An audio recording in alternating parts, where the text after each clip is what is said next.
You doing?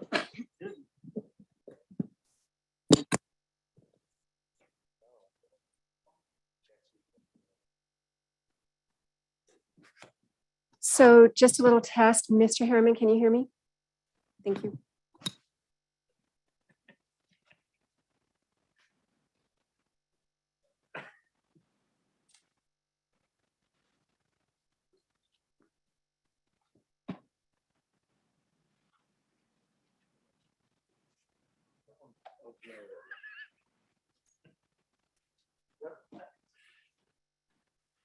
For the file.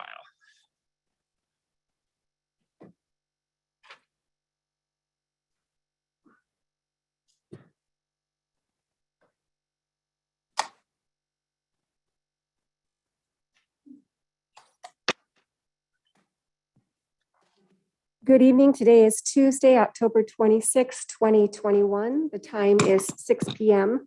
The special meeting of the following will come to order. The Victorville City Council and the same council also sitting as the Victorville Library Board of Trustees, the Southern California Logistics Rail Authority, Southern California Logistics Airport Authority, successor agency to the Redevelopment Agency, the City as Housing Asset Successor, Joint Powers Financing Authority, and the Victorville Water Department. Madam Clerk, will you kindly call the roll? Councilmember Becerra. Present. Councilmember Gomez. Mayor Pro Tem Irving. Present. Mayor Jones. Here. Thank you, Madam Clerk. We have a quorum. All right, we're going to move on to our invocation. It's going to be led this evening by Father Peter Fan of Holy Innocents Catholic Church. Father, if you would like to make your way to the podium, we'd appreciate it. And then following that, we're going to have our Pledge of Allegiance by Police Captain John Wickham. Father, would you like us to stand? Thank you.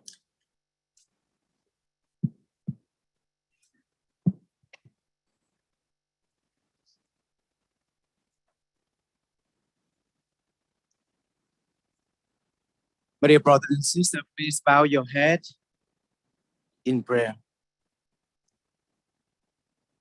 Dear Lord, the prophet Jeremiah tells us to seek the welfare of the city and pray to the Lord on his behalf. For in his welfare, you will find your welfare. So tonight, we pray for our elected officials entrusted with the holy calling of public service.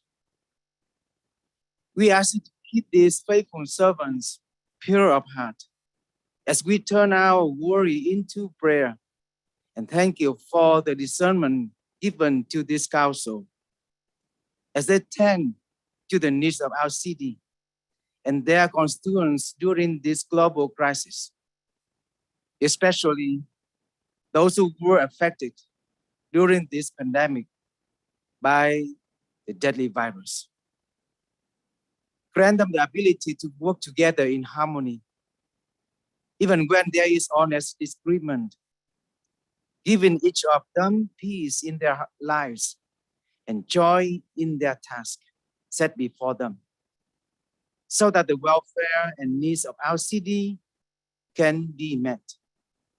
All of this we ask you in the name of the most cherished Son, Jesus Christ, our Lord. Amen. Amen. Captain. Please face the flag and join me in the Pledge of Allegiance. Ready, begin. I pledge allegiance to the flag of the United States of America and to the republic which stands one nation, under God, indivisible, with liberty and justice for all.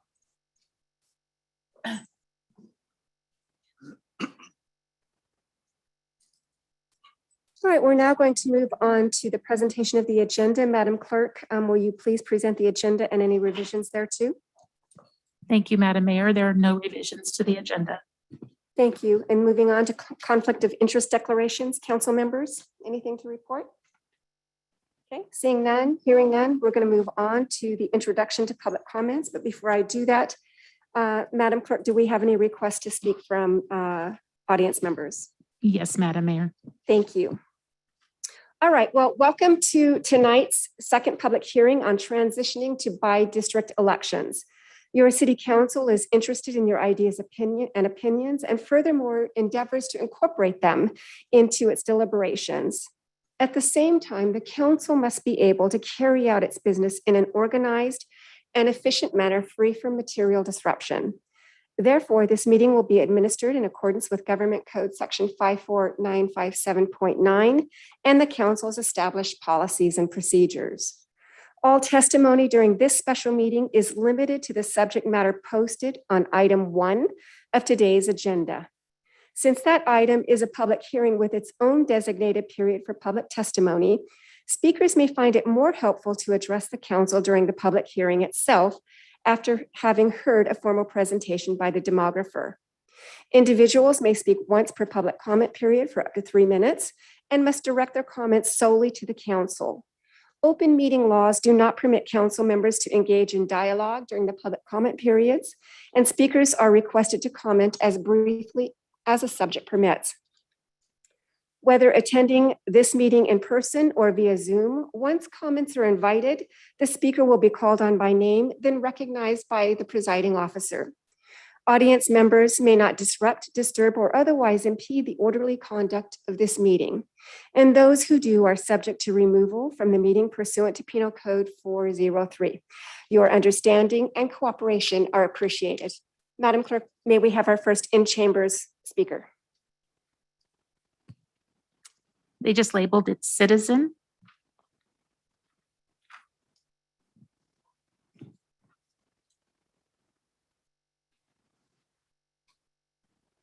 Well, welcome to our meeting, and we look forward to hearing your comments on item number 1.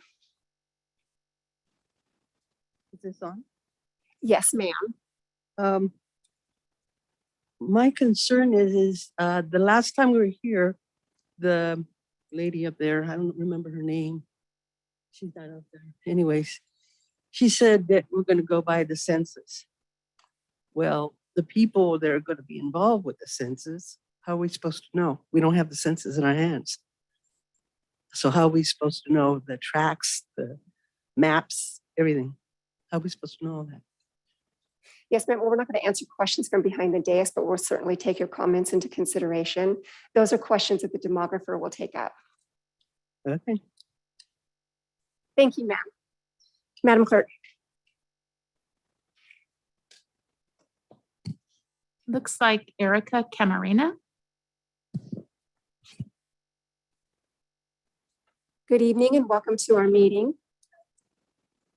So my name's Erica Rose Camarena, and I'm a new lead business owner in Old Town. So anyways, you guys had mentioned last time about the outreach program. You guys needed somebody to be in the trenches. So what I need is from whoever has paperwork to like give me to like, so I can pass out to people, talk to them. You know what I mean? Like I can't, my budget's tight. So I just need stuff to be able to communicate. I've been communicating with a lot of people about this, and whoever gets appointed to Old Town Victorville, like we really need somebody that loves it and wants to do for it and do like amazing things because it has that potential. Thank you. So Thank you. I'm ready to be on the trenches. Thank you, Reese. Thank you. Madam Clerk. The remainder Yeah, of I would like to speak as well. Well, hold on. We're going to take people from the audience first. Madam Clerk. the remainder of the commenters would like to speak after the public hearing item. Thank you. So Member Gomez, if you would make your way to the podium, to the members of the audience and our viewers, Councilmember Gomez is going to speak as a member of the public. And as she does that, she has none of the authority of her position as a council member. And so the audience, as it does with every speaker, is going to have to determine for itself the weight and credibility it wants to give to the comments made. Welcome, Ms. Gomez. Speaking on item number 1.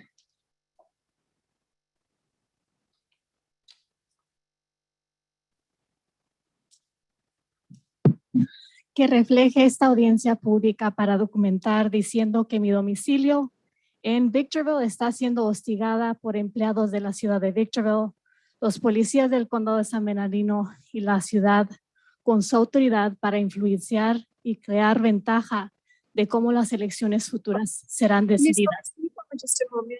I need to confirm that you're speaking on item number 1 specifically, as this is a special meeting. Yeah, I'm going to So do it can in we English speak now. as to the transition to redistricting? That's the subject matter this evening. It is. Okay, can I get confirmation from colleagues? She's putting down the police on how they're being influenced.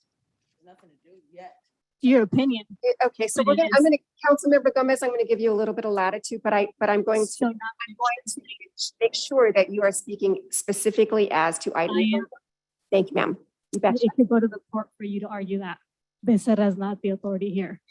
So, Ms. Becerra, for this public hearing, I want to document with the CVRA by stating that my domicile address in Victorville, where I am hubbed at, is being targeted by city employees, San Bernardino County Sheriff, and the Ms. city Gomez, this is not with their use of authority to jeopardize map creations, holding hands, influencing the map of future election offices. I know you don't like it, but I'm going to do it in public comment too. The chair is going to. You guys are targeting my address because you don't want me to be in there. Madam Clerk, any other speakers? No, Madam Mayor. Thank you. With that said, the comments for in chambers have concluded. Madam Clerk, are there requests to speak via Zoom? There are no speakers via Zoom. Okay, so with that said, Madam Clerk, will you kindly set the timer for 30 seconds in case we have any Zoom members wishing to speak who may be experiencing technical difficulties?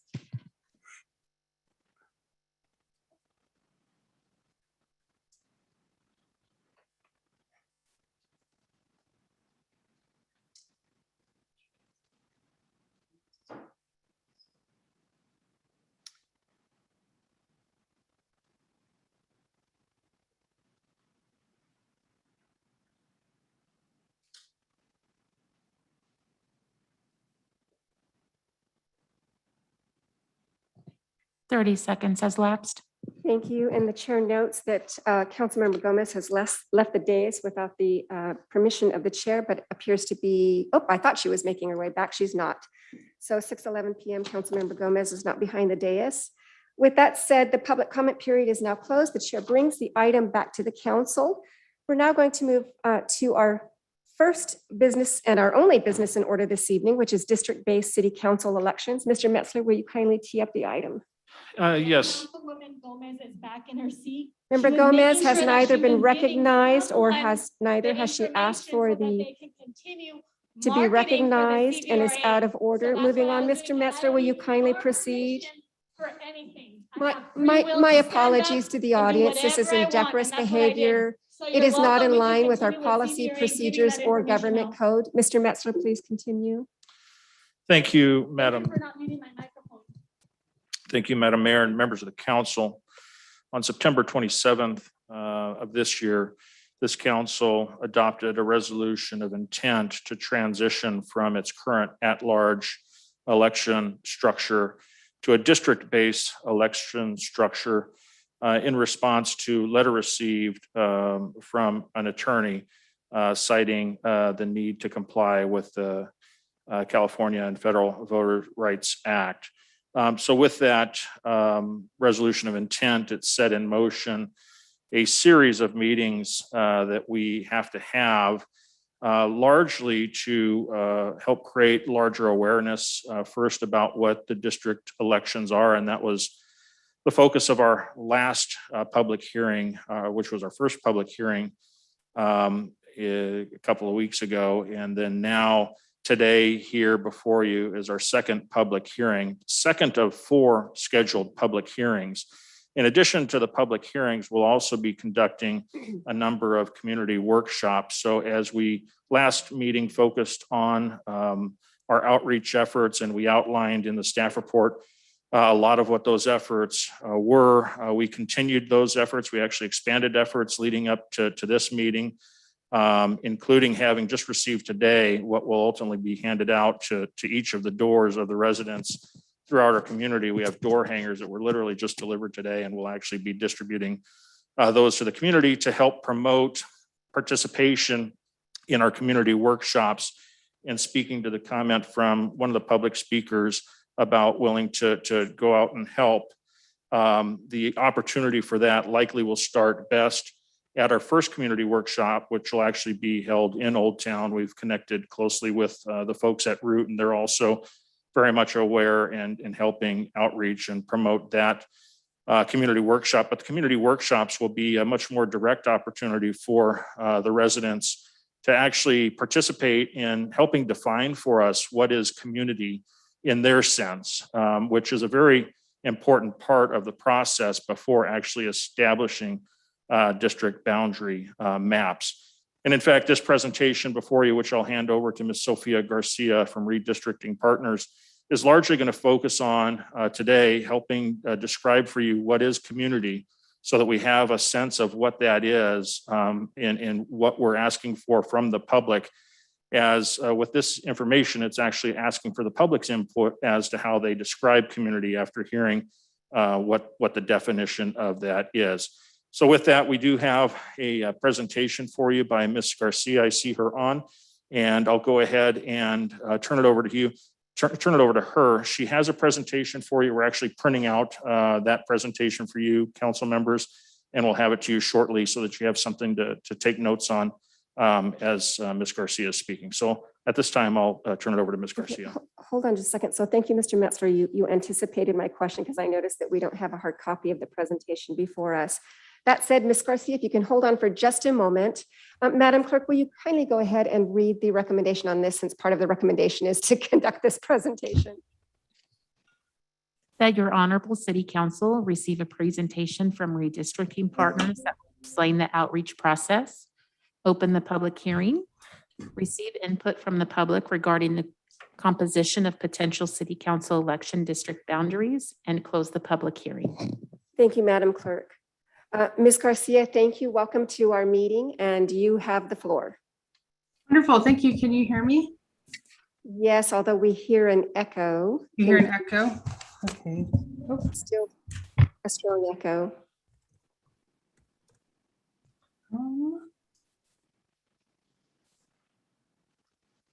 check.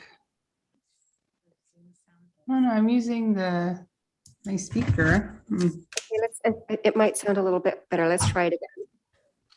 Can you hear me now? Yes. Okay, wonderful. I'll keep my mic close to my mouth. Okay, I think I have the ability to share my screen. Are you all able to see the presentation? Yes, we can see it. Wonderful. Hi, everyone. Good evening. Thank you for joining us. My name is Sophia Garcia. I'm the GIS and Outreach Director with Redistricting Partners. We're the firm that will be working with the city to conduct their districting process. So throughout the process of your districting, you will see myself or a number of our Redistricting Partners staff.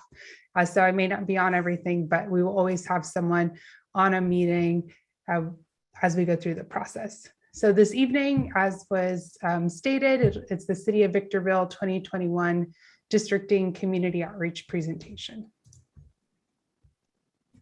So the things that we'll cover today in the agenda, we'll go over an overview of the California Voting Rights Act, otherwise known or referred to as CVRA. We'll talk about districting basics. We will review the traditional redistricting principles. We'll talk really in depth about communities of interest. What's the concept and how can folks give testimony, how they can think through their public testimony. And we will also have and display the public hearing schedule. So this will be the presentation that will be conducted for the community outreach hearings. We like to do an overview of the process just because if there's a member of the public who is maybe attending a public hearing for the first time, we like to do a refresher of the basics. So what is the CVRA? So the California Voting Rights Act takes the principles of the Federal Voting Rights Act and expands it regarding districted elections in two key ways. While the federal law uses majority-minority districts as a standard for vulnerability, the CVRA only requires the ability to influence. The CVRA requires that plaintiffs get full reimbursement for legal fees associated with any successful challenge. However, these can be lessened or eliminated if the district follows a strict and prompt process for districting, which the city of Victorville is engaging in. A couple of things to keep in mind as we're going through this districting process. So districting 2 is the initial process of creating election district boundaries. So you may hear a lot of other cities, counties, or jurisdictions are going through a redistricting process. And that happens when a jurisdiction already has districts and then rebalances them based on 2020 data. A districting process is when a municipality is an at-large and they're moving to a district. So you may hear districting and redistricting kind of interchange as we go through this process. But these boundaries that we'll be looking at draft maps in the final plan, they do not determine how the city decides to govern. The city can still work to achieve goals that benefit the city as a whole rather than interest of a single district.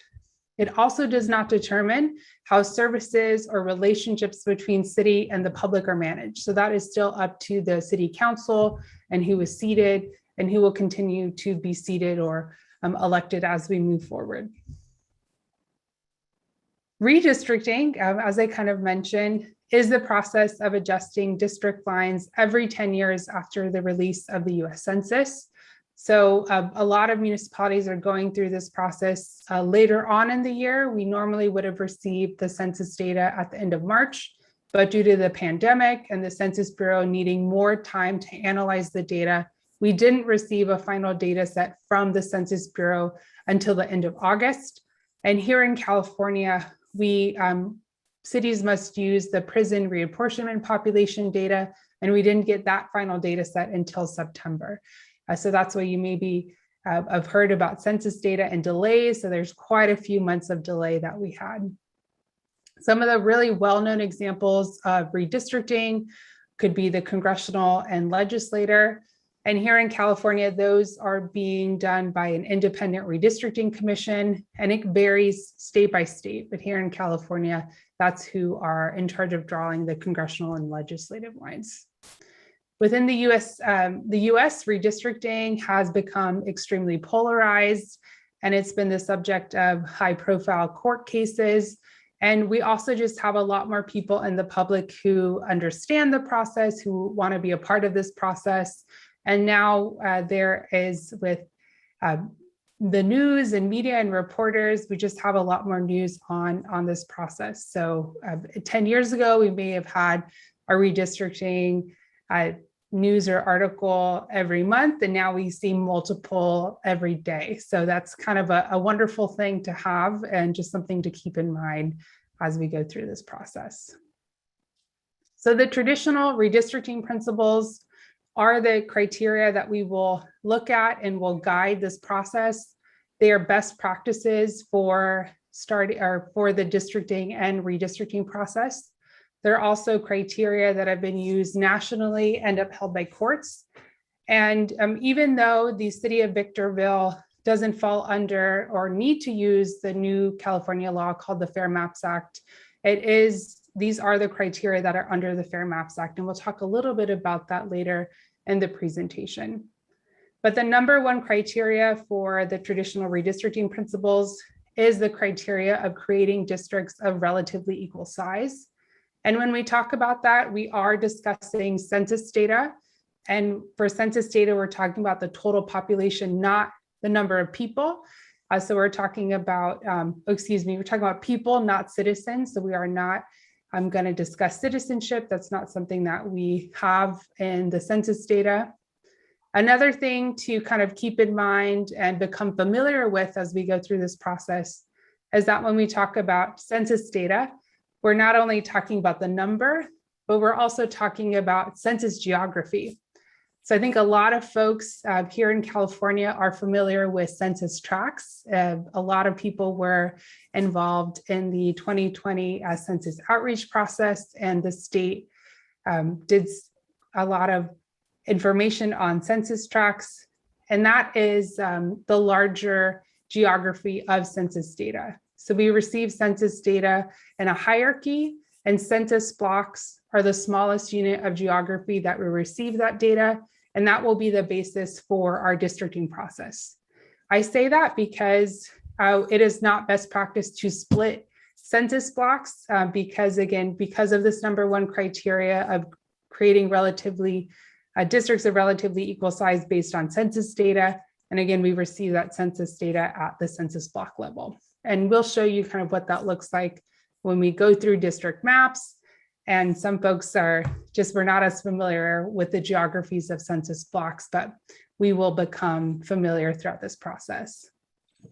The second criteria is contiguous, which is kind of a term we only hear once a decade, but it is to create districts that geographically are touching one another.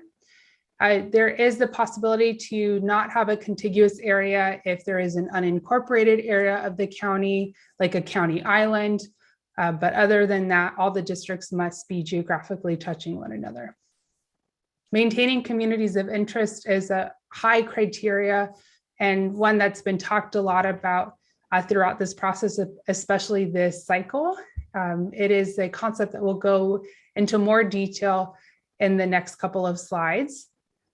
The other criteria that the city can look at is other government lines. So that could be school district lines or the county lines or water district lines. If it makes sense to the council and if it makes sense or the public comes forward and says they'd like for these other data sets to be looked at, we can work with your staff and the county to receive other data sets if that's something that you all would like to be considered through the process. And the last criteria is to create districts that are compact. And when we talked about compactness, we could talk about it in two different ways: in appearance. So if you look at a map and it looks like a kind of familiar shape, or in function. And what that means is that if there is a highway or a park or some other feature in the city where it functionally doesn't make sense to have a district look a certain way, then we can kind of look at how residents functionally kind of move throughout the district. I also want to note that these are ranked criteria order. So again, we're going to be following federal law, state law, and then also look at these criteria in ranked order, and then also take into consideration community testimony and the direction that we get from the council. So we're going to talk more about communities of interest, kind of what that means. So the term communities of interest is something, again, that we mostly only hear throughout the redistricting process. But at its core, what it means is that we understand that residents of the city of Victorville are experts of your community, that you understand innately the city, what neighborhoods make sense together, what communities you'd like to see maintained as we go through this process. And the next couple of slides will sort of help you sort of think through your testimony in terms of the redistricting process. So the council, again, is bounded by federal and state law as they are going through to look at draft maps in their final plan. And so we want to help ensure that the public can give testimony that we can utilize as we go through this process. So communities of interest, you may also hear it referred to as COI or COIs, are about bringing like-minded people together for representation. They're really the building blocks of districts, and it is our preferred method to base any draft plans on testimony that were received, on any draft maps that we receive. And communities of interest, because they are narrative pieces, because we are asking people to explain their stories and how they functionally relate to the city of Victorville, they can be subjective. And because of that, we want the council, we want the public, as a reminder to us at Redistricting Partners, to remain open-ended and as inclusive as possible as we're listening to testimony. On that note, we may hear competing communities of interest testimony as we go through these community workshops and go into the public. And so it will be the job of the council to then talk about those competing communities of interest and give us direction on how they would like to move forward if we do in fact get some competing testimony. Some communities that are covered under the Voting Rights Act are Latinos, Asians, and African Americans. However, as we're going through this process, it's important to keep in mind that while communities of interest may include race, race cannot be the predominant factor in drawing district boundaries unless we are directed by legal counsel to draw Section 2 Voting Rights Act districts. Again, I just want to repeat that. So while communities of interest may include race, they cannot be the predominant factor in drawing districts unless we are drawing Voting Rights Act Section 2 districts. So people on the call may be thinking to themselves, I really do identify my race as my main communities of interest. And so we have a slide that goes through questions that are going to help you sort of think through additional ways that bond your community together, including or beside race. Here's just a wide variety of examples of community of interest testimony that we may hear throughout this process. So we can hear historical communities, tourism areas, school districts, renters or homeowners. A couple of weeks ago, I was at a meeting where there was 7 hours of public testimony on a rent control ordinance. And we heard passionate testimony from renters, from homeowners, from tenants. And it was a really wonderful example of competing communities of interest and also just how passionate the community can be on issues that they feel are of high importance to them. So we may hear a wide variety of testimony as we go through this process with the city of Victorville. So again, as I mentioned, the city of Victorville, because you are going through a CVRA conversion, you're not bound by the Fair Maps Act. However, we do see the Fair Maps Act as a best practice and standard for the districting and redistricting process for everyone. So in California, this bill, known as the Fair Maps Act, but the bill number is AB 849. It is a mandate for cities and counties. So Victorville Council and the next redistricting cycle in 2031 will have to use the Fair Maps Act. But again, this is something that some jurisdictions have adopted, even though they're not necessarily mandated by law to use it. So under the Fair Maps Act, there are a couple of things that are not, the board is not allowed to consider as communities of interest. And those three things are political party affiliation, incumbency, and political candidates. So what does this mean? So for jurisdictions who adopt in to utilizing the Fair Maps Act principles, or for those who are mandated to utilize it, it means that if they hear testimony from members of the public on political party affiliation, incumbency, or political candidates, they are disallowed from considering that as communities of interest testimony. So what does that mean for the public? So we understand that it is the right of members of the public to come forward and testify and talk to those who represent you. However, it's the job of the board to, again, follow those federal and state mandates. So again, that would be up to the board to adopt those or to just use the CVRA that you're bound by. regardless of the Fair Maps Act, one thing that is difficult to consider as we go through this process is community of interest testimony that is citywide. So currently, the city of Victorville is at large, but we are going through a districting process. So if a member of the public or someone gives testimony and says, the entire city of Victorville is my community of interest, and that's wonderful. However, we are talking about a final map plan. And so if you believe that the entire city is your community of interest, I implore you to think through if there are specific neighborhoods of the city or multiple areas that you consider as your community of interest. And this is a really wonderful example that you can have multiple communities of interest. You're not bound to just give testimony on one area. So these are some things to keep in mind as we move forward. So these are those three questions that I was kind of alluding to in the previous slides. And these questions here are here to serve and help the public think through their testimony in terms of the districting process. So again, if you are really believing that race is your main community of interest, I implore you to think about the first question, which is, does your community have a shared culture, characteristic, or bond? So beyond race, what are those things that bond your community together? Do you frequent a certain area? Do you all live on a certain part of town? Are there cultural places that you go and visit? It can be, again, a multitude of things. Once you've kind of thought through what bonds your community together, the second question you would like to ask yourself is the community geographic in nature? So in other words, can it be mapped? This one is really important, especially for members of the public who are coming forward to give verbal or written testimony.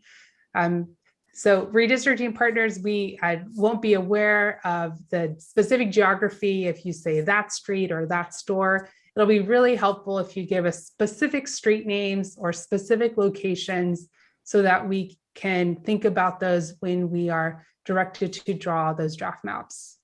We also don't want to misinterpret what a member of the public is saying. So again, any specific geography is really helpful. Of course, if you are going to submit a map or even a map on a paper or on a napkin, we can draw those for you. But again, thinking of the geography as we move forward is really helpful. And the third question to ask yourself is, describe the community's relationship with their jurisdiction and how it is affected by policy decisions made by elected officials. So in this instance, the jurisdiction is the City Council of Victorville. So to describe your relationship with the City Council, would you like your community to be maintained in one district? Do you have other communities that you'd like to see maintained? Will that have a positive effect on you or a negative effect on you? And this question is here again to remind us that the districting process is about representation. And so these again are those three questions to help you as you move forward in your testimony. So the next couple of slides, they're what we call a little quiz. And they're just some funny examples to help you think through kind of what we've learned. So we've talked about communities of interest abstractly. We've given you the definition. We've given you some additional insight on the Fair Maps Act. And then we've given you those three questions. And so these are here to sort of help you with all of the information you just learned. So I see a couple of people on the screen, but you can unmute yourself if you'd like, or I'll just kind of pause as we move forward. So the first question is, a group of renters who live downtown testify to the City Council. Could a group of renters be considered as a community of interest? And I did kind of mention this earlier, if you folks are paying attention, but if folks think that a group of renters could be considered as testimony. So I see some smiles, which is great. So if you're kind of thinking to yourself and you're like, yes, absolutely. So renters can definitely be considered as community of interest testimony. They're easy to be mapped. They share common policy interests, and they have interests that could be addressed through legislation. So definitely.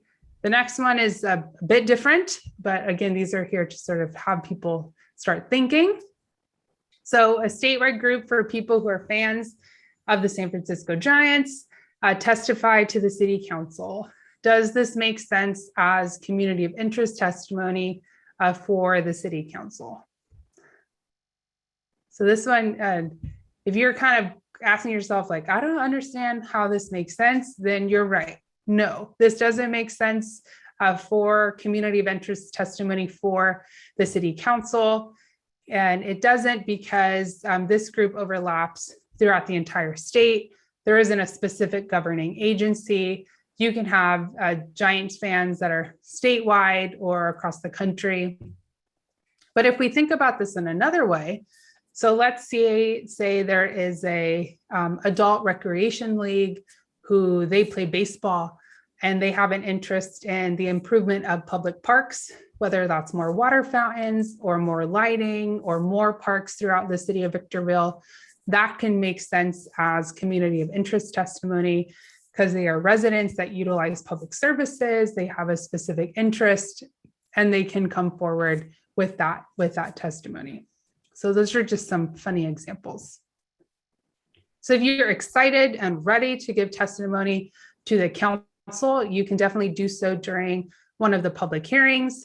There's also a community of interest worksheet that is available online with there's some background information that we heard through part of the presentation and also some of those 3 questions that we talked about.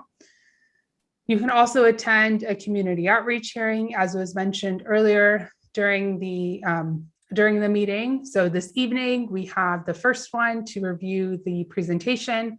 On November 9th, there will be a community outreach meeting in Spanish, and then another community outreach meeting November 15th. And then we will go into the draft map phase in November with the deadline to pass maps at the end of December on December 26th. And again, all this information should be available on the website for the public to view. And that's the end of the outreach presentation. So I can stop sharing my screen and give it back to staff to moderate any questions. Thank you, Ms. Garcia. We appreciate the very, very thorough presentation.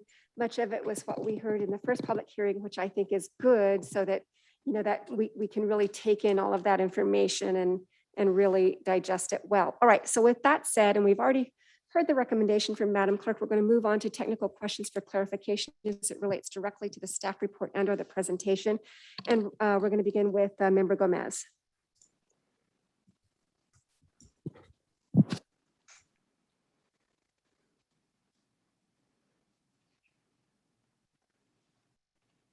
What pending court cases are there in the courts that challenge redistricting maps submitted by councils? Do we know?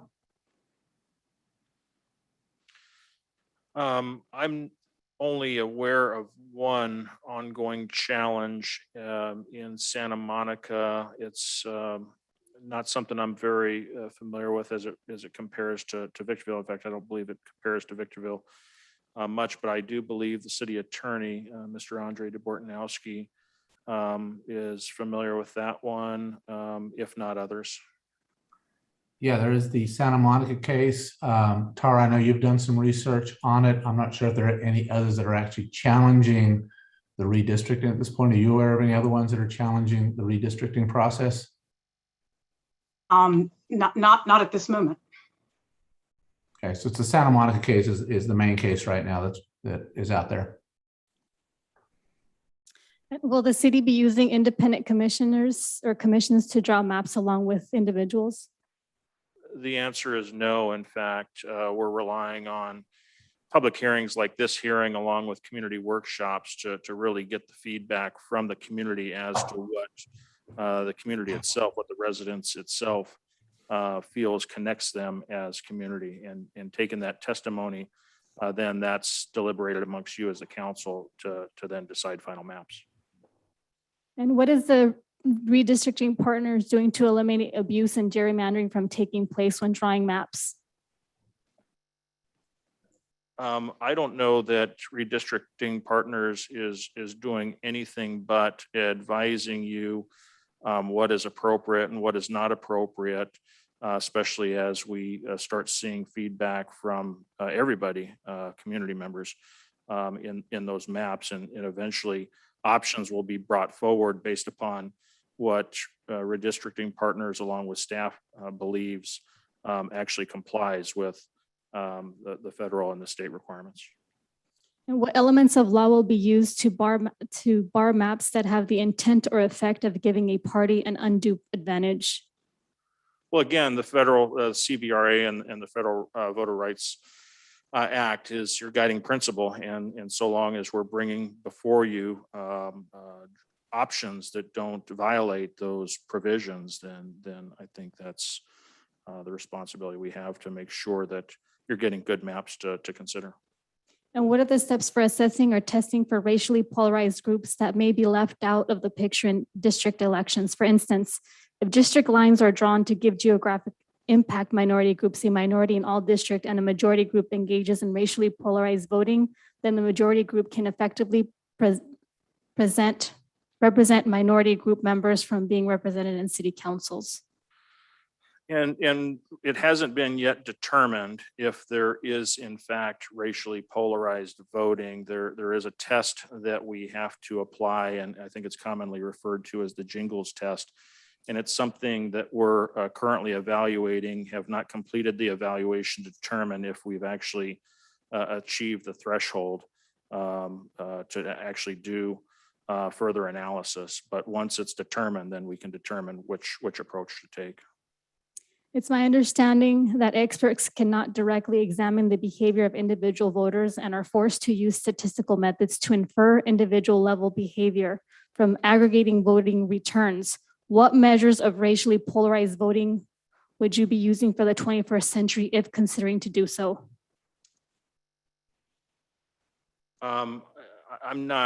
I'm not sure, other than the statistical data that would be available to us. I think that's the only thing that we could rely on to help guide that if we get to that step.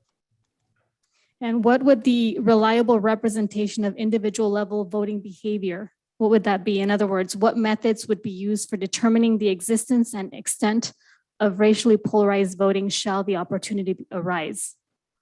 Well, I think I just touched on it, but there is the Jingles test that I alluded to, which is in reference to a Supreme Court decision that's used to give guidance as to whether or not racially polarized voting even exists in the first place. And how many hours and in what areas will the door knocking take place? So we're not necessarily going to knock on doors. We actually have door hangers that are an advertisement for our community workshops, inviting the public to participate. And in fact, those door hangers are front side in English, back side in Spanish, and they will be distributed to all the residents' homes or apartments. Basically, their doors. Hung on the doors is the concept for every resident in Victorville. And will the resolution of September 27th and the letter from Scott Rafferty be translated in Spanish and placed on the city's website as well? I know we're willing to do it, and I believe the offer, perhaps even from Mr. Rafferty at one of our last meetings, was for him to have it translated. And if he did, we'd certainly be inclined to put it on there. I just don't know if in fact that happened. Miss City Clerk, are you aware of receiving anything in translation? We have not. Okay. But if we do receive something, we certainly can put that on our outreach page for district elections. So in other words, you're saying that he's been reached out and that's been an offer and he just hasn't responded? I believe that was offered when it was brought up at our last meeting. And it was actually brought up by Mr. Rafferty himself, and I believe he offered up actually him translating his own letter so that we can put it on there, put it on the website. Will the Fair Maps Act be considered by the city through the redistricting partners? Yes. Okay.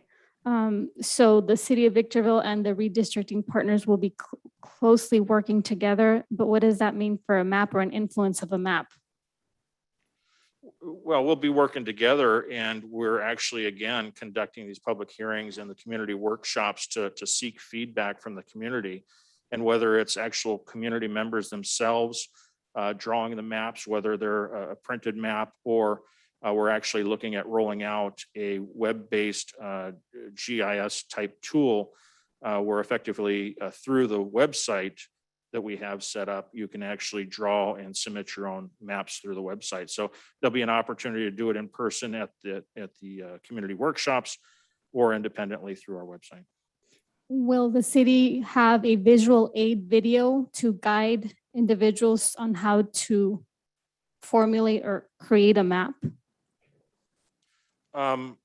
I'm not aware of a visual aid tool being prepared. I think largely we're relying on personal interface, such as these public hearings, such as the community workshops, to have face-to-face interaction with the public. Of course, if that doesn't work and we're dealing with a digital audience, certainly we have enough ways to reach out to us and communicate with us, whether it be through email or through social media or what have you, and we can actually help folks walk through it themselves. The tool that we're actually looking at is a tool called Redistrictor, and we think it's fairly simple to navigate. And is there a plan to reach out to the elderly folk who are probably homebound or probably ill?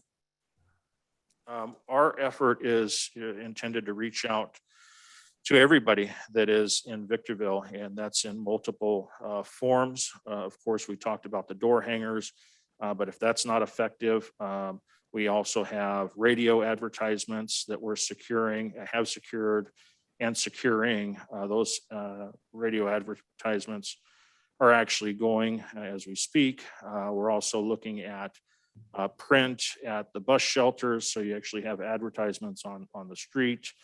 We've got a huge digital campaign using social media. We're using electronic communication through our Victorville Connect. We're employing just about every known possible form of communication and outreach to connect to everybody within the city. And have we considered partnering with other public agencies or private entities like the chambers or nonprofit organizations? Your time is up. Thank you. Will you please that- answer the question? The outreach is not just in the singular individual, it's also to work with organizations. In fact, just as mentioned earlier, and Root is just one of the examples, but we've already had outreach to representatives at Root, and they're definitely going to be working closely with us to help promote our outreach efforts and encourage participation. Thank you. Thank you. Mayor Pro Tem Irving, questions or comments as to the staff report and or the presentation? Yes, I did. Very good. Yes. I'm sorry. Thank you very much. Sure. Thank you, Madam Mayor. I only have a couple of questions, and I think I've asked this question before, so pardon me for asking again. I would just want to understand the train of thinking and how this works. So right now we are engaging in an analysis to determine whether or not there has been racially polarized voting. That is correct, right? An actual analysis, a formal analysis is not yet being done because it hasn't been determined if we actually meet the threshold to require an analysis. But if in fact the threshold is determined, then absolutely we will be doing the racially polarized analysis that you're talking about. What is the threshold, or what determines the threshold for analysis? Andre or Sophia, I believe there's one principal threshold that's going to guide us as to whether or not we need to go to the next step of doing the full-blown analysis. Could either one of you speak to that? Sophia, do you want to take that? It's basically the jingles test, but do you want to run through that for the council? Yeah, I can. Let me pull up a slide so that I make sure I am saying it correctly. So let me pull that up first. Well, my question is twofold. If we meet the threshold, or we determine that we're at that point, following the analysis, is that the time when you will determine whether or not there's a need to create a minority-majority district?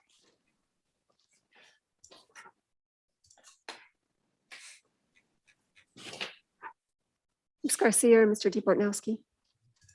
Yeah, I think it would be, if the racially polarized voting is found to exist, then yes, at that point, we would have to do the analysis to determine if that type of district would actually be formed. Okay. Okay. I have it up. So for the Voting Rights Act, Section 2, some of the three things that you look at and ask is a minority group must be sufficiently large and geographically compact to comprise a majority of the district. 2, the minority group must be politically cohesive. It must demonstrate a pattern of voting for the same candidates, also known as block voting. And 3, a majority of voters vote sufficiently as a block, usually to defeat the minority's group preferred candidate. So those are the 3 things that we'd have to look at. And again, that would be an RPV analysis. It would be more than just looking at the citizen voting age population data in your city. And we get that guidance from the Federal Voting Rights Act, is that correct? Correct. Yeah, it's under Section 2 of the Federal Voting Rights Act. Okay, so when I'm just trying to understand this and I'm digesting this, and it's a new way to reimagine communities without giving weight to race. So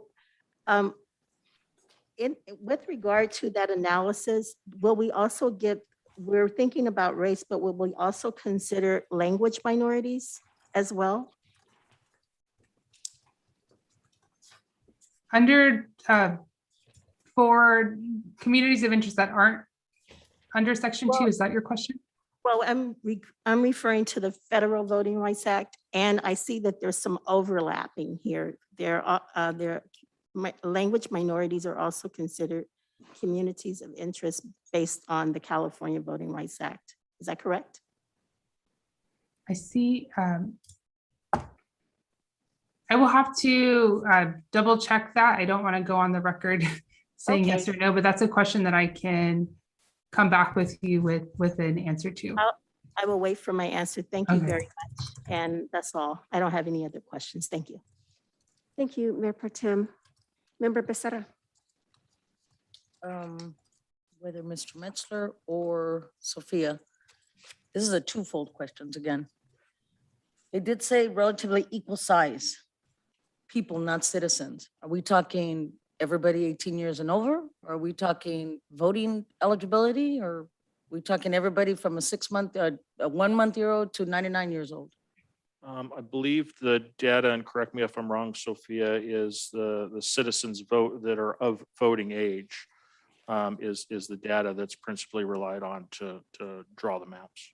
Okay. It's the total population data. So there's 2 data sets that we will be kind of discussing and showing when we display draft maps. The criteria, the data that we'll utilize to create districts of relatively equal size is the total population.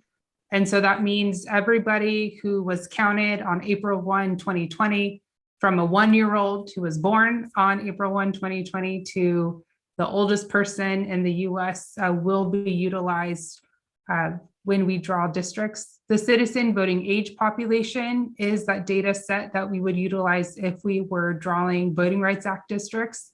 And that consists of folks who are 18 years or older of voting age. So we use the total population to draw the districts, and then we'd rely on the CVAP data or citizen voting age population data to draw Voting Rights Act districts.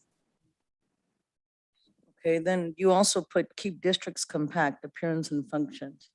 City of Victorville is 74 square miles. I'm gonna probably say 60% built out, sir. How is that gonna play into the part of, keep it compact and appearance and functions, where still in the city of Victorville, there's neighborhoods that do not have curb, gutter, sidewalk, where a lot of the built out areas have curb, gutter and sidewalk. So for appearance and function, our different ends of the city are apparently different, and what we have is different. So how is that going to play into it? Yeah, that's a great question. So I think what I didn't mention, in California, we have a rather elegant definition for compactness that we'll be utilizing. And that is to not bypass nearby population for a faraway population. So when we're kind of looking at the districts, that's the definition that we'll use for compactness. But I also want to note that it is a ranked criteria order. So communities of interest ranks above compactness. So if the council sees a community or a neighborhood that they'd like to be kept together. And so that will be placed higher than creating a district that looks like a familiar shape. And we do want to note that just because a district may look funny, may have a funny shape, doesn't necessarily mean that it has been gerrymandered, again, because that's a ranked criteria order.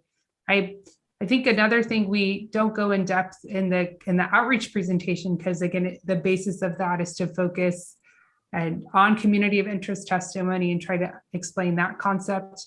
But the city of Victorville has a range of a 10% total plan deviation, which allows you more flexibility to create districts that are, again, maybe look at neighborhoods or community of interest testimony over creating districts of perfectly equal size. So what that allows is that you can have a district that is a little overpopulated or underpopulated, as long as it is within that 10% total plan deviation. And all of the draft maps that we present to you will display the total plan deviation, or any kind of maps you receive from the public will also show you that and talk about that with you to make sure that we are within that limit. If I might just add on to that and just piggybacking on to a couple of distinctions Councilmember Becerra just made in say neighborhoods that don't have curb gutter sidewalk versus neighborhoods that do have curb gutter sidewalk. What I just heard, and it relates to one of the slides that Ms. Garcia shared, and I think it's really intended to serve as driver for some of the public input that we're trying to get tonight and also in the community workshops. But what you just described to me, my ears told me what you're identifying were two different communities of interest.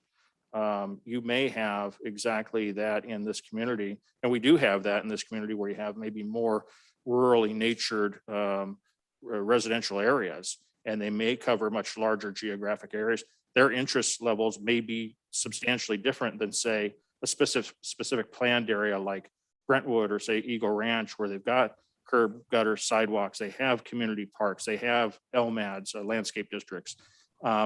You just described what I think what we're trying to get from the community is, what are those community pockets and what do those residents in those community pockets care most about? So just in expanding on what Ms. Garcia shared with us, I think your comments are exactly identifying examples of communities of interest. Okay, thank you, sir. You did mention that when these district lines are drawn, every 10 years, we're gonna have to relook at them. Every 10 years with the census, or every 10 years when our first election happens with districts? That'll be every 10 years after the release of the US Census data. So you go through the redistricting process. So you'll do that for the first time in 2031 to rebalance your council district based on new population data. And so we do the census every year ending in a 0, and then we receive the census data every year ending in a 1. And so hopefully there's not another pandemic. So then in 2031, you'd receive the data in March of 2031 and then have to do that. Okay, so this question goes in, between now and then, we cannot change the districts or add a district to add a council member, correct? That generally that's correct, unless there were something brought forward under the Federal Voting Rights Act, or I think I'm not as familiar with your charter, so maybe your attorney can speak about if there was an option to add another council district, how that would happen. And if you can't, then I'll come back again with an answer to that. Yeah, that is not addressed in our charter at all. So when would be the time that we ask for 6 districts, 7 districts? Maybe a mayor at large? When is that? I don't necessarily believe that this is the process that's going to dictate whether or not you need to have more or less districts than you currently have. And correct me if I'm wrong, Andre or Sophia, but if, for example, let's just say we get through this process, we establish 5 districts, and say 4 years from now, the city council wants to, or has a vision to change its makeup and believes that they need to have additional seats representing additional districts in this community. My understanding is that we can go through the municipal code process or even the charter process to define that. But if that then gets defined, my understanding is that we likely have to go through a similarly natured process that we're going through right now to make sure that as we're doing that, we're equally dividing the community and having equally represented community interests. And, Oh, that and if makes that sense. were to be done, you would again have to utilize the 2020 data. So even if you did that in 2025, you'd have to, again, you'd be bound to utilizing the 2020 data, even though the census gives out additional data sets as the American Community Survey, which is a rolling kind of estimate. You would again still be bound by the data set ending in a 0. Okay. Mr. Metzler, I did notice on the last page, it said the public hearings and everything, and it states December 26, 2021 deadline to pass maps. Is that because December 26 is 6 months from when Mr. Rafferty handed us the lawsuit? I believe that's 90 days tracking from the date when you adopted your resolution of intent. Okay. 90 days, thank you very much. And if we don't do it past then and we go past it, then can legal, in another sense, can he start filing lawsuits against us? Even though we're in the process? If I might, I think that might be a question best answered by your city attorney, Mr. DeBortnowski. Based on a literal reading of the statute, apparently I would believe that option would be available to Mr. Rafferty. However, I think our intent is to get this done within the 90-day period and prevent that from happening. So Mr. Rafferty is holding us Your hostage. time is up. Thank you. Thank you, Member Becerra. All right, just have a couple of questions, if I might. So piggybacking a little bit on what Mayor Pro Tem was talking about on communities of interest. So I'm looking at the hard copy of the PowerPoint presentation, and one of them talks about racial composition, but then there are 20 other points, and one of them, in fact, does say language is spoken. So I think that answers that question. So when it comes to meeting or hitting a threshold in terms of polarized voting, according to the Jingles test, if we had to do a full-blown analysis, as it were, how much time might we expect that to take? We did have the conversation in one of our meetings with RP, and I don't know the exact time frame to complete the work, but we have been advised by RP that it can be done and completed within the time frame that we're working with. Terrific. Okay.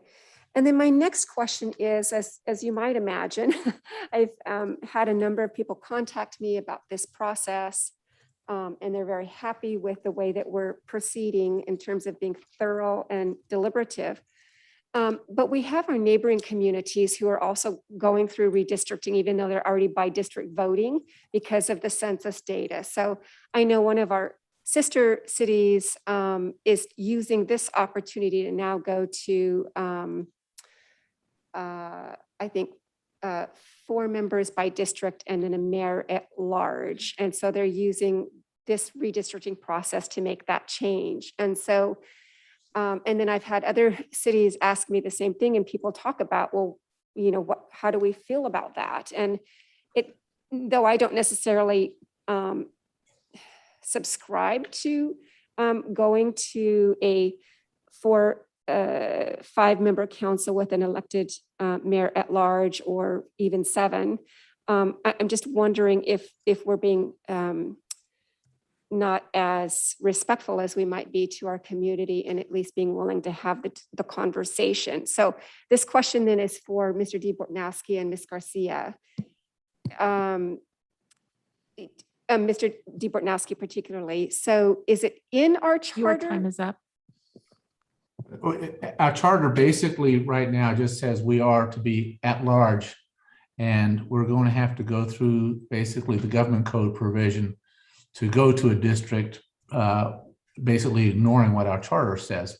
I have not yet researched whether or not we can go through the next step, which would be to go to a different system of having a at-large mayor. I assume that would probably require an amendment of the charter. We'd have to take that to the voters of the community.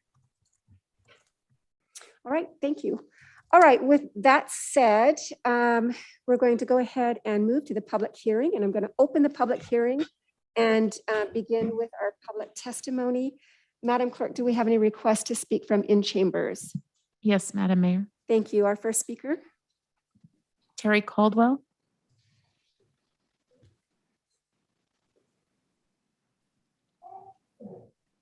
Good evening, Mr. Caldwell, and welcome to our meeting. Ladies and gentlemen, this is a former mayor of the city of Victorville.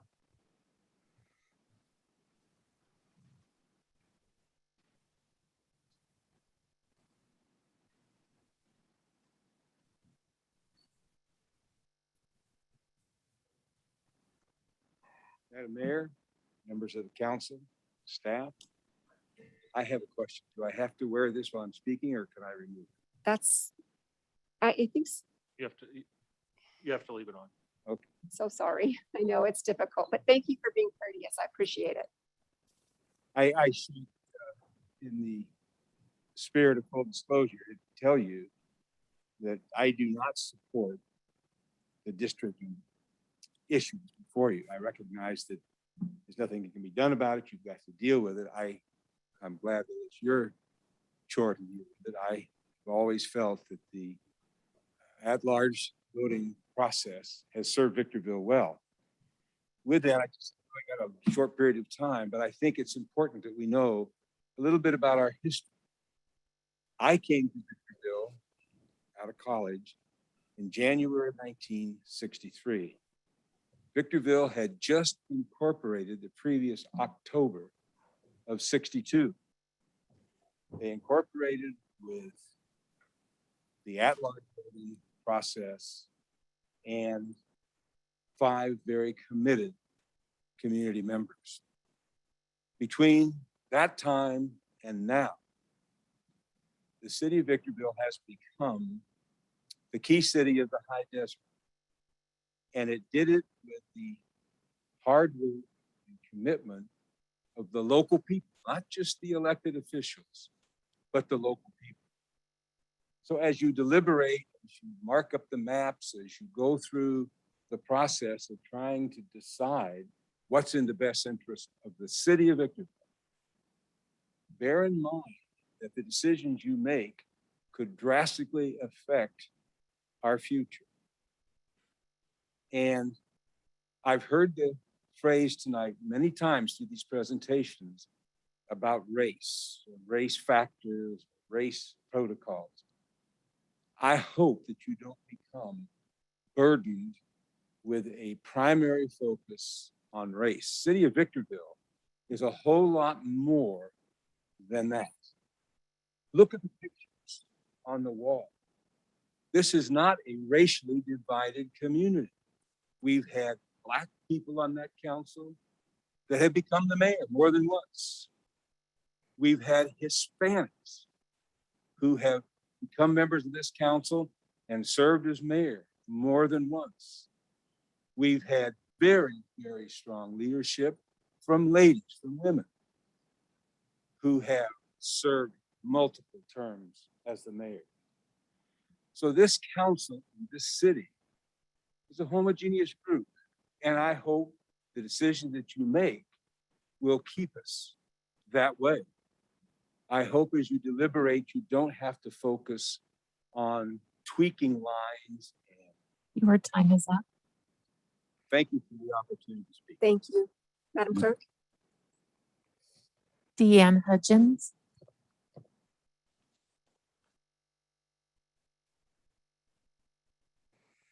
Welcome, Ms. Hutchins. I, like Mr. Caldwell, are very opposed to the voting by district. One of the statement is that we're diluting the influence of Latino voters. Seriously? When you look at our council now, and the council that we had before, I don't see that at all. As a matter of fact, I would like to see a copy of the presentation that was given to us, as I thought there was someplace in there that said that we should not even be determining districts based on ethnicity or race. I didn't see, I'm not certain it said that, but I thought that's what I heard. Like Mr. Caldwell said, let's look at these people up here. And it looks like we had a very, very well-represented city by all types of people, women. Gladys Betts, the first women, you know, she was elected at first council. So we've had women from day one. We've had names Lugo, Diaz, Garcia, Cabreras, Gomez, Sarah. Then we've had Busby, DeBlasis, Jones, Smith. I mean, goes on and on and on and on and on. We've always had a very, very diverse area. And how does voting by district create a better race or ethnic representation? I don't think it does. And I think voting by district is the ultimate in voter suppression. We now, as large, can vote for 2 or 3 members, depending on how the terms fall. So we can choose to vote for a Hispanic, an African American, a white, American Indian, Asian, matters not. When we have a choice of a whole slate of people, I really don't know people who vote. I personally don't know people who vote only by ethnicity, although I do know those people do exist. This way, I can choose one person that chooses to run in my district. One person. I think that is the ultimate in voter suppression. I would love to see this thing go away. It is not the best thing for our city. Thank you. Thank you, Ms. Hutchins. Madam Clerk. Jim Cox. Mr. Cox, welcome to our meeting. And ladies and gentlemen, Mr. Cox is also a former mayor of Victorville. Thank you much, Mayor and Council, staff. 3 items real quickly. I hope I get under the time. This is the 3rd attorney that has brought a matter to the city council demanding that you go from at-large to special districts. In each instance, the attorney had received false information about the truckloads from, I don't say, we know. And once the city responded and pointed out the information, those individuals walked away. I have not studied the letter from Mr. Rafferty. I understand it's full of misinformation. If that letter is going to be translated or made public, I think this mayor and council has an obligation to answer every allegation that he has made, so the public can see what the truth is. They can't make an informed decision if they don't know the actual truth. Second item, once before, not too long ago, the city council went to the public and said, do you want to amend the charter and have, so you can go from special districts, general, they voted overwhelmingly, believe this is a charter city at-large elections. I don't know how you ignored that. I think you can almost be assured you're going to have a lawsuit when you ignore the will of the voters who spoke so loudly. Thirdly, if you have made the determination that you believe it's in the best interest to have at-district elections, then at that point, I think that you also have to put out a fact sheet that is so factual that people are informed. I recently spoke to a group of people and they thought it was wonderful that they get to vote for a rep in their district and on all the other councilmen too. When I informed them that they lose the ability to vote for all the other council, they felt they'd been hoodwinked and lied to and was pretty angry. They did not understand that they can vote for all 5 councilmen, but in a special district, they can only vote for the person to represent that district and that district alone. When it first happens, there's a lot of happy feelings. Everyone says, no, we'll represent everybody. But history has shown within a very short time, and it's generally the second election, the elected officials no longer have any interest in any other district. And therefore, the voting public lose 4/5 of their representation. This is very serious. The last thing, the cities that have gone this direction, in almost every instance, they have been really disappointed. It didn't turn out what they wanted. And generally, it was those people who thought they were entitled to something that they were not otherwise entitled to, that tried to make public pressure and make promises that they couldn't deliver. Please proceed with a great deal of caution, comply with the letter of the law, but answer all the questions so the public is informed. Thank you. Thank you, Mr. Cox. Madam Mayor, Ruel Heron. welcome to our meeting. Thank you so much to the council and to staff. So real quick here, I did read the letter. It is on the website and it is a little confusing. I'm a statistics guy and statistics can tell a lot of different stories depending on which way you present it. So I kind of agree with Mr. Cox that you need to put the statistics out so that the layperson can read it. Because it's just confusing to a lot of people and you throw too much stuff out and you got to answer all these questions. So the bottom line on this thing is this act needs to be implemented. It sounds like I'm not a lawyer, I haven't served on the council or so I'm not an expert at that. But if it's something that we have to do, we have to move forward with this with a positive attitude and see what can we do to make this work for us and the citizens of our community. We need to continue to think about how we can help our community, not how we can help special interest groups. And I'm not implying that anybody has a special interest group, but that's what ends up happening a lot of times. I don't know how the bells and whistles are going to work when there's a vote to have something done and everybody's representing one district. How does that meld as a whole for the entire city? Because we still have to take care of the entire city. So thank you, Sophia, for explaining that. What I was really impressed with is the communities of interest, because I think that's a way to fit all the pieces in that we're all looking for.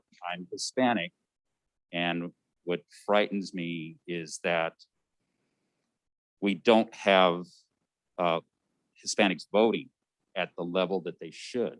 Now, I don't think that's really related to what we're doing in terms of the district planning, because the district planning is going to set you up with the ability to do that. But if we don't get out and get the vote, which is really what it is, in looking at the stats from Mr. Rafferty's letter, many more people registered than actually voted. So they took them to this step, but we couldn't get them to the next step, which was the most important. But that's an entirely different thing than what we're talking about here. So I like the 32,000. I think that's a good group of people, but we're leaving it up to you guys here to make this work for us. And we're hoping that, again, as what's been noted here, is that we're doing what's best for the community. If we take our eye off that target, then we're doing a disservice to not only our community, but to ourselves. So thank you. Thank you very much, Madam Clerk. Ryan McEachran. Mr. McEachran, welcome. And ladies and gentlemen, Mr. McEachran is also a former mayor of Victorville. Welcome.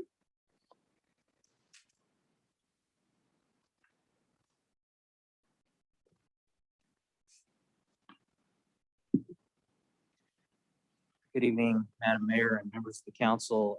As a part of this process, you've asked the community to provide some input on maps. And so I've done that because I served on the city council for 8 years, on the planning commission for 7 years prior to that. I know the city pretty well. I know the boundaries, I know the makeup. And although I don't know the populations of all the different areas, I've provided you just kind of with a general concept of how you might split up the city into 5 different districts. I'd ask you to provide that to your consultant. But I do look forward, Mr. Metzler, to the time and place where each member of the community can actually play with the maps online and actually draw based upon population. So that was one of the questions I wanted to ask, and look forward to having that.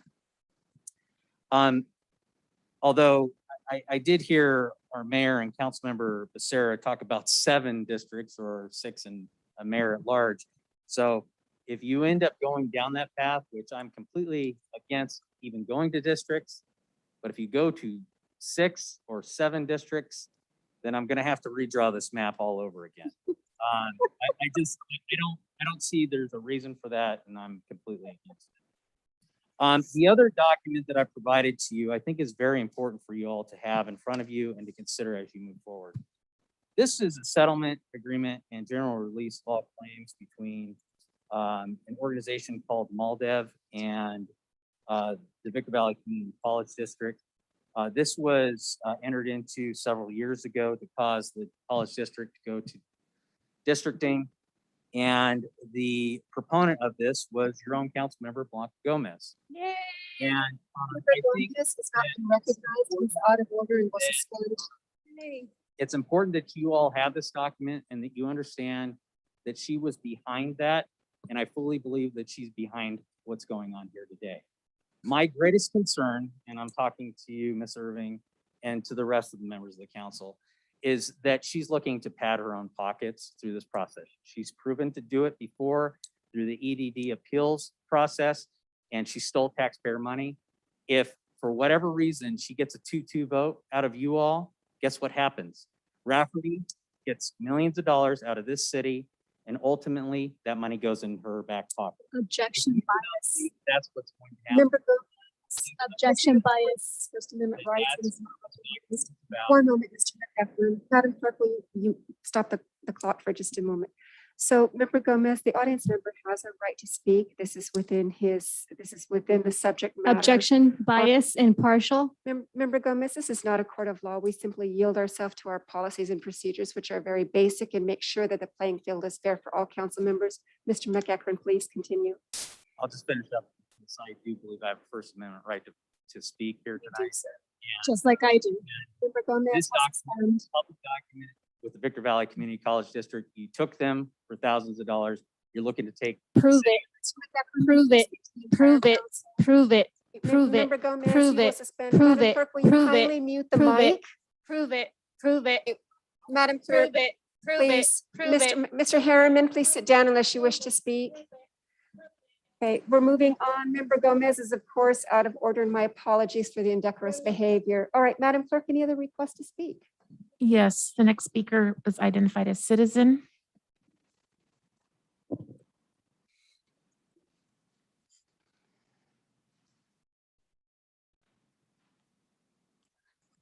Good evening again, ma'am. Welcome. Good evening. Good evening. My concern with Ms. Garcia saying that the courts will also decide. You mentioned that the courts will be involved in deciding the districts. Did you say that? That would be incorrect, but go ahead, please. Okay. In 2016, the courts decided the same thing. They decided by district. So we didn't have a chance to see it. So if the court's going to decide, why are we here? That's what I know. Thank you, ma'am. Well, we're not going to. Is, will all the districts be involved, the special districts? And are we limited to certain areas of a district? And how about school districts? Are we in that too? Because are they all going to change? Yeah, no, ma'am, but certainly, so we can't get into a to and fro. The Brown Act from behind the dais, that Brown Act prohibits that. However, those are very good questions. And to the extent that you would like to give your information to the city clerk, we can make sure that a staff member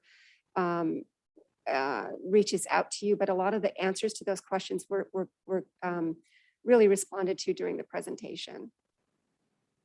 Not a judge. But I'll let that go. We'll see. Thank you, ma'am.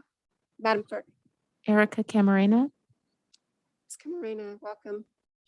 Yep. Is a speaker in the audience or the audience member that wishes to speak? Yeah, I would like to speak as well. Well, I haven't called on Member Gomez. I didn't ask Madam you. Clerk, I'm just making sure that I don't get left out. that wish to speak.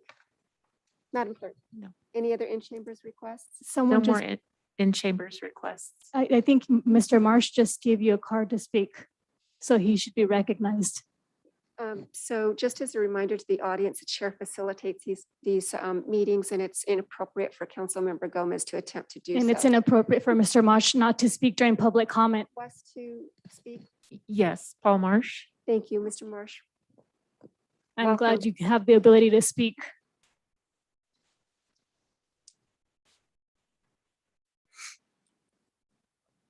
Council members. I too, I'm against districting. I think that what we're doing in the long run is that we're further dividing our city. Right now, with the at-large, we have 5 representatives, governing representatives that governs the whole city. I think that with districting, it's going to dilute that, what we have. Also, I don't understand as far as the racial, I think it's going to further racially divide the city, because right now, when you look at the racial content of the city, I mean, we're spread out everywhere. We're not in pockets. So I just don't understand how the lines are going to be drawn. They're going to zigzag everywhere if you're trying to keep it equal. Also, as far as the partisan, there was a comment that was a statement that was read. Council members can still choose to govern together. We're barely doing it now. So if we go to districts, I'm certain that we're gonna have a partisan council. We're gonna have partisan politics. We're seeing it right now as far as the ability to fill seats on the council. There's an empty seat. We saw it then. We saw it as we're seeing it as far as the ability to fill a planning commission seat. So I think that, I'm not for it. I would like to see everything improve. I believe it can improve. I believe that each and every one of you up there cares about the city. And I just don't want to see it go into separate districts, separate pockets, to where these are my constituents, these are mine. I don't care about that. All I care about is what's mine. We're starting to see that now. And I do hope that we get away from it and what we see now. And we certainly don't get ourselves thrown into the pit of districts. Thank you, Mr. Marsh. Madam Clerk? There are no additional Ms. in-person Gomez, speakers. you wish to speak? Yes. Please proceed to the podium. Ladies and gentlemen, Member Gomez is choosing to speak as a member of the audience. She does so without the color of authority of her position as council member. As per usual, audience members are encouraged to decide for themselves how much weight and credibility to give any particular speaker. With that said, Ms. Gomez, you're welcome to speak on public hearing item number 1 and that alone. Freedom of speech. Eric McCachran was the first one to target me and my address 5 years ago, freedom of speech, and it deals with CVRA, and you're stopping me. This is a public meeting. Do not do that. My time is going and you're still interrupting me.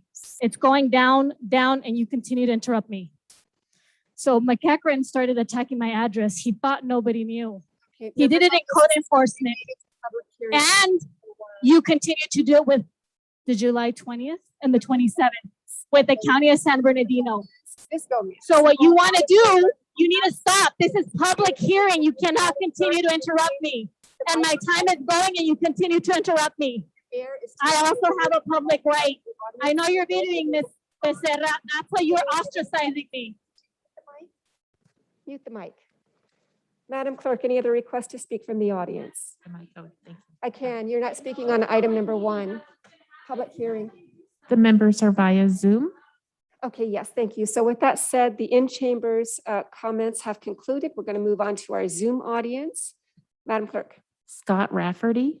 Thank you. Welcome, Mr. Rafferty. Thank you.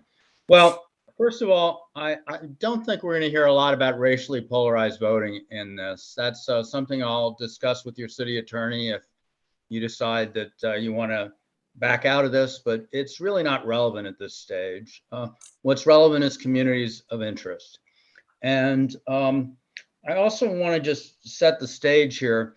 You know, local government has had single member constituents since 1630 in New York City. When the Germans came, they had their own council member automatically because their neighborhood had representation. That's the American way. And you're now the fourth largest city in California to be at large. And outside California, almost no city your size anywhere in the country is at large. So this really is unusual. You're giving 5 people, or in your case, 4 people, the same job to be right all the time for all the people. And democracy, you know, when Alexander Hamilton designed Congress, they'd already been doing it 150 years in New York City. Every neighborhood had a spokesman, and they elected really good negotiators. That's why at districted councils, city councils get along well. And they do their best for their constituents. They're accountable to their constituents. They have to meet them in the grocery store. And those constituents feel heard in a way that is not true when everybody's elected at large. If you look at the maps that are in the demand letter, you'll see there are large parts of the city that have almost never had a representative on the city council live there. And those people are going to be heard. And every person counts. You know, we're dividing 5 people. And if you're 1 day old or 120 years old, on April 1st of last year, you count equally, no matter how many people in your neighborhood vote. That's important to our basic equality of concern in government for every person. So this all gets achieved in district elections. Sophia did a lovely job. She always does. And she's really, she's going to focus on, at this stage, not really having people talk about, I'm doing this because this incumbent lives there, or this challenger lives there, just looking at what makes people live in common. I like how we're not going to talk about race a lot either at this stage, because we're going to ask questions about, is the Spanish language important? Do people speak English as well? Do they have a serious heritage? These race is only one of the intersections that make us communities. Your time is up. Thank you, Mr. Rafferty. Madam Clerk, any other additional Zoom speakers? Yes, Madam Mayor. Christian's iPhone. Oh, welcome, Christian. Hello, can you hear me? Yes, thank you. Oh, okay, I unmuted myself. Okay, well, thank you for taking my call. Yeah, I've been listening to the conversation about the districting. I'm totally for it, especially once I'm listening to the speakers, and as a resident of Victorville, not an ex-official, the rhinos that have been lining their pockets with money since 1960. I'm talking about, you know, the new wave of citizens that have come to Victorville. And we are for it because I've seen over the past 7 years how we are not being counted on some parts of the city. And this is a good conversation to have. Let's district the line as evenly as possible, not looking so crazy, zigzagging like some people have said before me. And so the one point I do want to make also is, in the future is here. The past was in the 60s. This is now 2020. We need to redistrict. We need redistricting because we can't have at large. We can't have one interested party just put in 20 different candidates of nationality or last names, say Becerras or Garcias, or it doesn't matter what they are, but they may not be as a Latino, they still might not hold my interest. So I would like to pick somebody who lives in my area, who understands my people, block to block.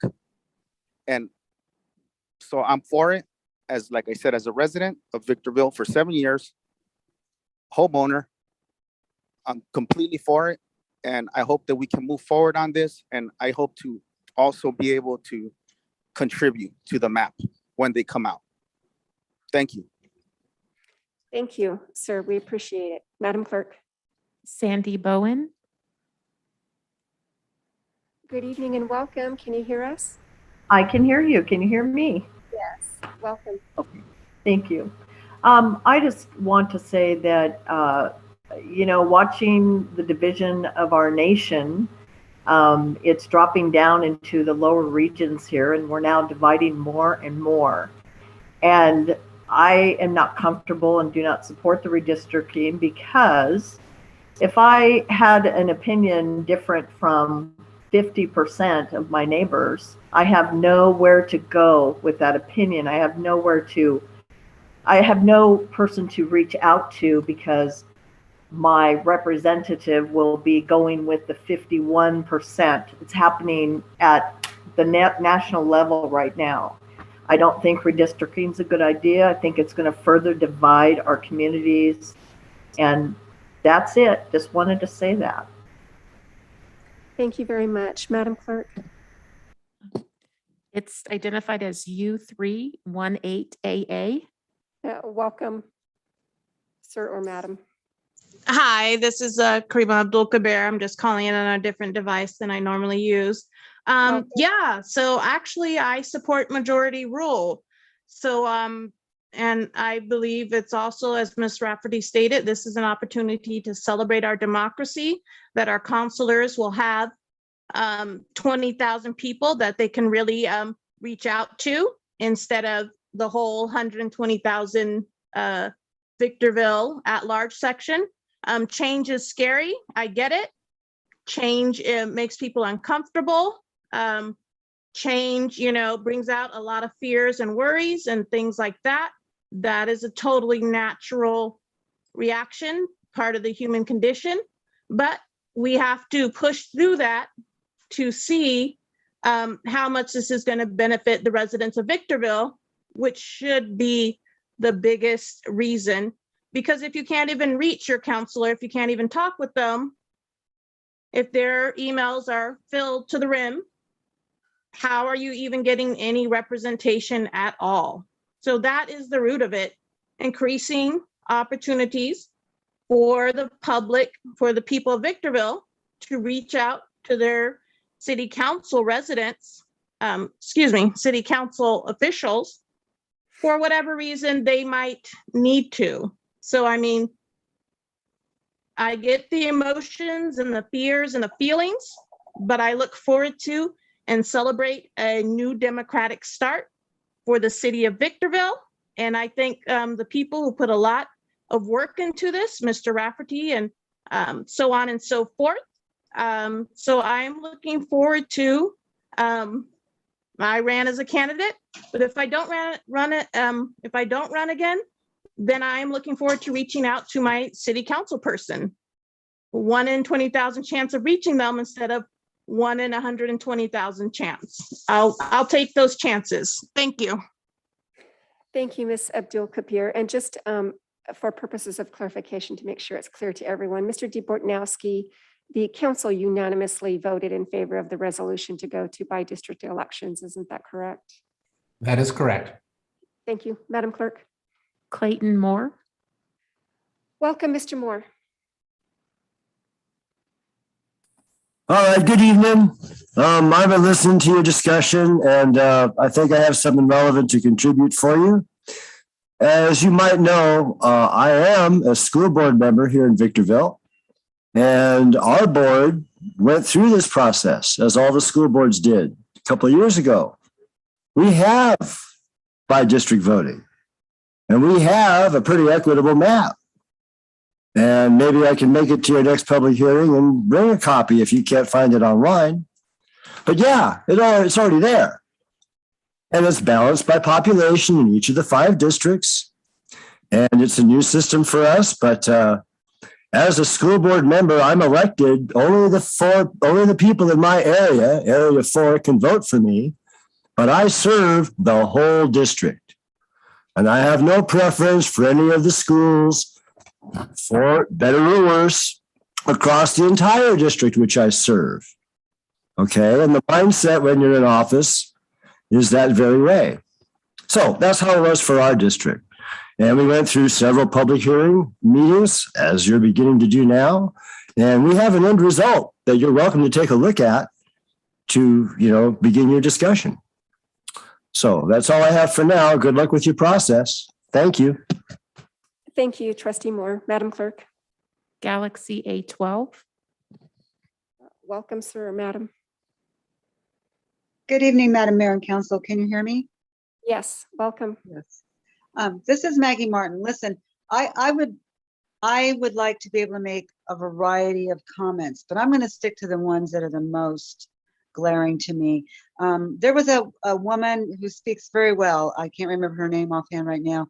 I believe her name was Sandy Bowen, and I've heard her speak before, and I think she's just so spot on, along with Paul Marsh, along with Ryan McCackman, along with Deanne Hudgens, along with Terry Caldwell, etc. I'm just going to make a couple points, one of them, and reiterate basically something someone said earlier. I think it was Miss Bowen. This is going to cause racial divide. Okay, this is not the time.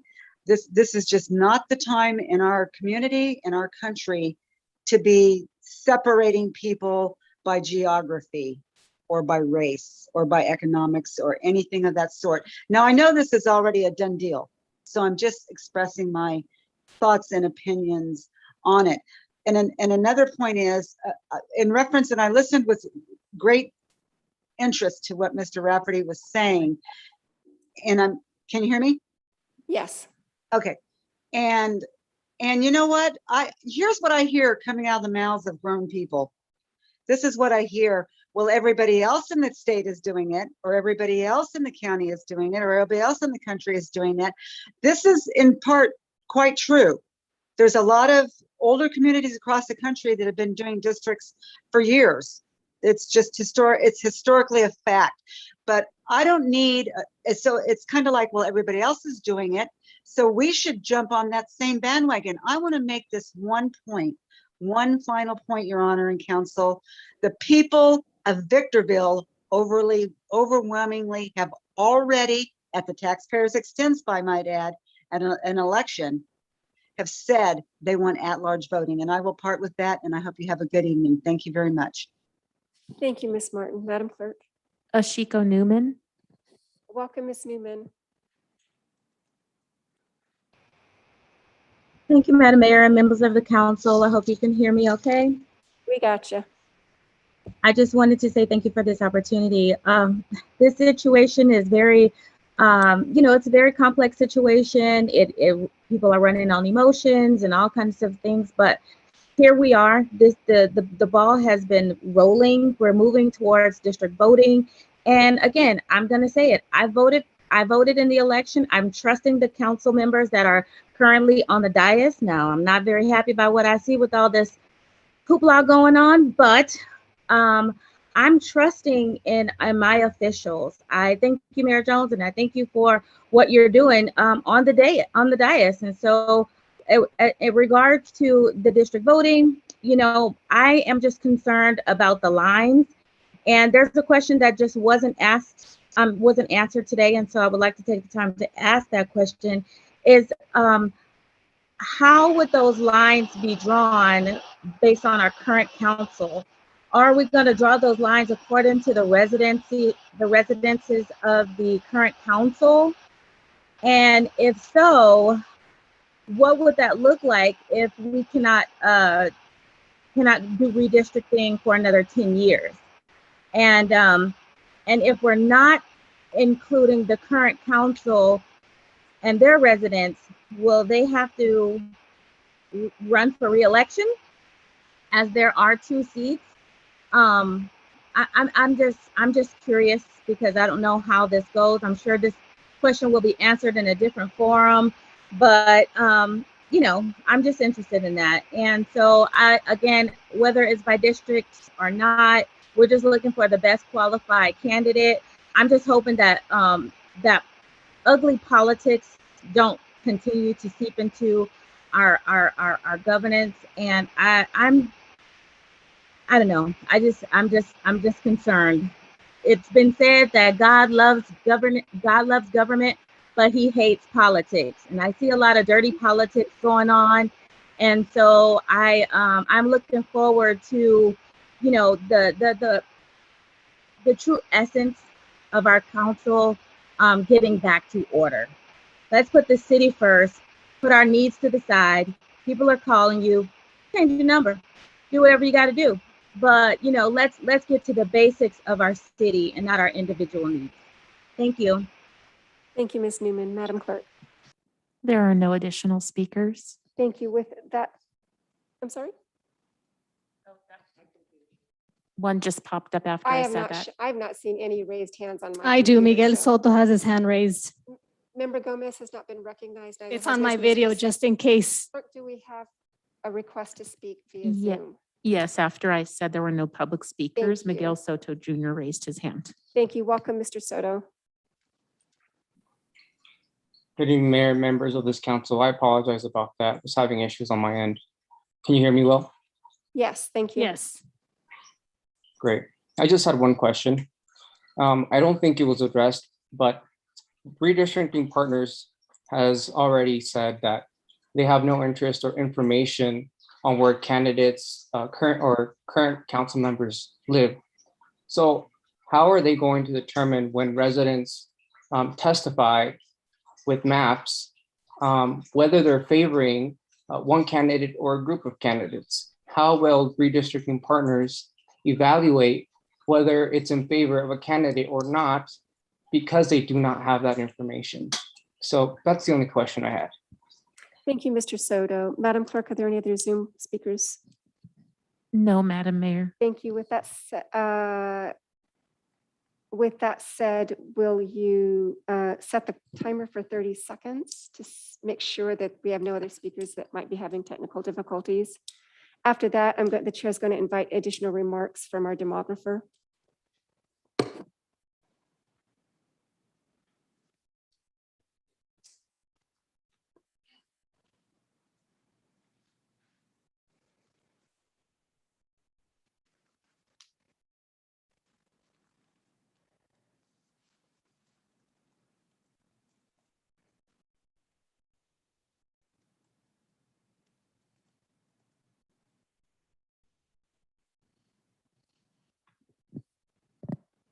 .30 seconds is up. There are no additional speakers. Thank you. So with that said, the chair is now going to invite Ms. Garcia. Do you have any additional remarks that you'd like to make in light of the comments that we've heard this evening in the public hearing?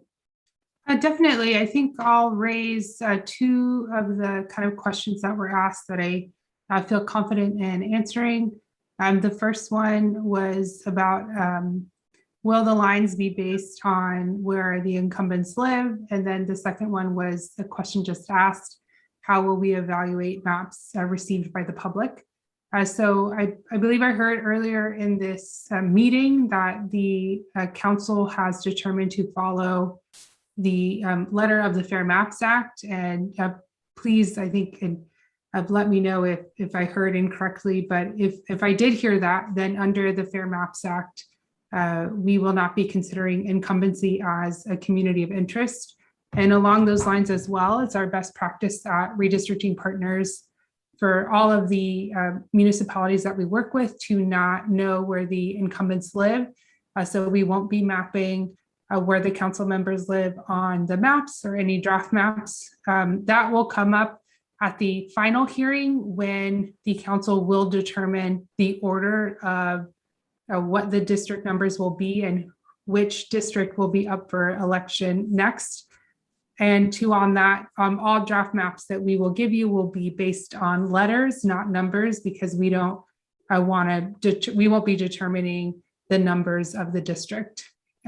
With that last question on how will we evaluate any maps, If we utilize the public online mapping tool, which was referenced, Districtor, it is a tool that does not need a login information. It is a public tool, so we won't know who will be submitting maps. The information we will know will be any additional comments that the map drafter gives or any naming, but because it's an online public submission, that's just how it will work. If we receive a map from a member of the public, we will of course know their name, but again, it's not our intent. And if we're following the Fair Maps Act, to know where incumbents live or base our maps on the residency. All right, thank you, Ms. Garcia. And with that said, the chair is going to close the public hearing and bring this item back to the council. That concludes our business for this evening. And as a matter of housekeeping, all council members, staff, and audience members will kindly vacate council chambers and City Hall within 10 minutes. So that would be at 8:03 p.m. so that these facilities may be cleaned and secured for the evening, and members of the audience are not permitted behind the dais. This meeting is adjourned.